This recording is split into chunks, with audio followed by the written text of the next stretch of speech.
Otep à tous, bien-aimés frères et sœurs. Macron se plie à la volonté de Trump. Macron lâche le morceau en RDC.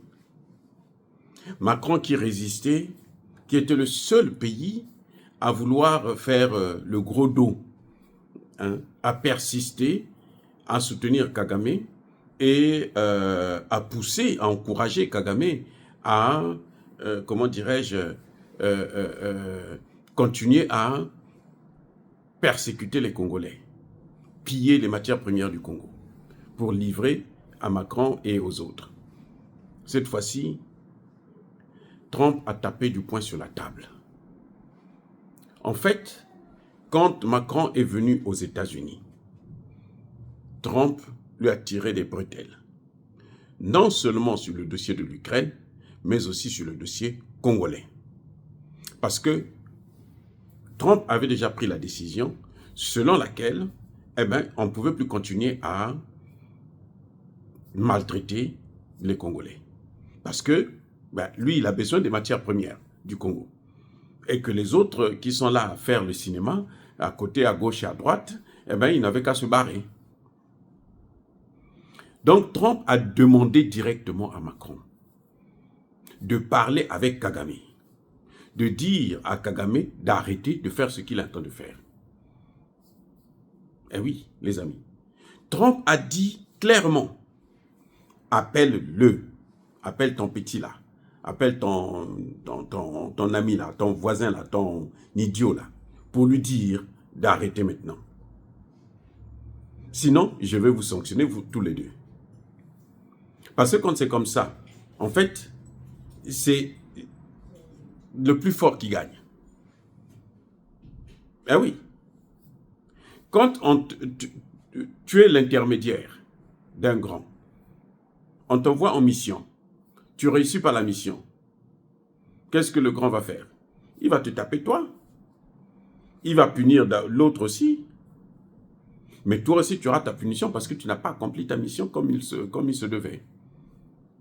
Macron est on appelle ça chez nous, Simba-sac de Trump. C'est-à-dire que quand Trump se déplace, Macron tient le sac de Trump. Donc Macron a été obligé d'appeler lui-même Paul Kagame. De dire à Paul Kagame qu'on ne peut plus continuer comme ça. Maintenant, ça suffit. On t'a aidé, on t'a laissé faire, tu as massacré 18 millions de personnes, et nous sommes à la 30e année, ça suffit. Maintenant, ton règne est terminé. Les amis, Paul Kagame doit piquer une crise. Parce que le dernier grand soutien qu'il avait, c'était justement Emmanuel Macron. C'est Emmanuel Macron qui bloquait toute procédure de sanctions contre le Rwanda et contre Paul Kagame. Mais Macron lui-même, il dit maintenant qu'il faut qu'on accélère la procédure pour stopper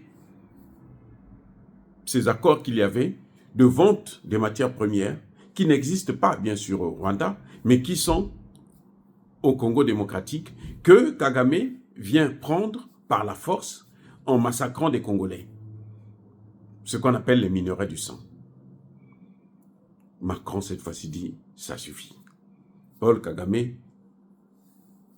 he give a dog say, je n'en veux plus.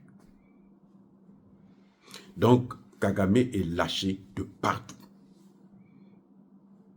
Le dernier grand soutien qu'il avait, c'était celui-là. Il s'est arrêté, il s'est éteint et c'est fini. C'est fini pour Paul Kagame. Ça va être maintenant la chute libre. Tout ce que vous voyez là, on appelle ça en congolais palais. C'est-à-dire que c'est l'agitation, quoi. Il essaie de vous faire peur, mais enfin, il n'y a rien. Tout ce que vous voyez là, ils peuvent encore tuer d'autres. Oui, c'est vrai. Ils vont massacrer encore d'autres Congolais. Mais ce ne sera plus pour longtemps.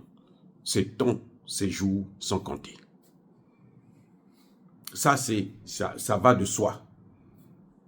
Parce que s'il persiste, le moment venu, On va prendre des sanctions. Là, on a sanctionné 2 personnes seulement. Bientôt, ça va être lui-même qu'on va sanctionner. Et la Cour pénale internationale, le juge qui est venu là, il est en train de les regarder. Les amis, soyez bénis, abondamment bénis par le Dieu des Kémites et par nos ancêtres angélisés.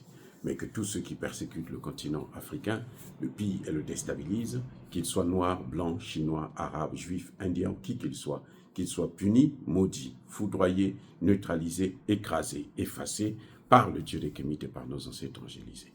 Vive l'Afrique éternelle, j'ai dit et j'assume.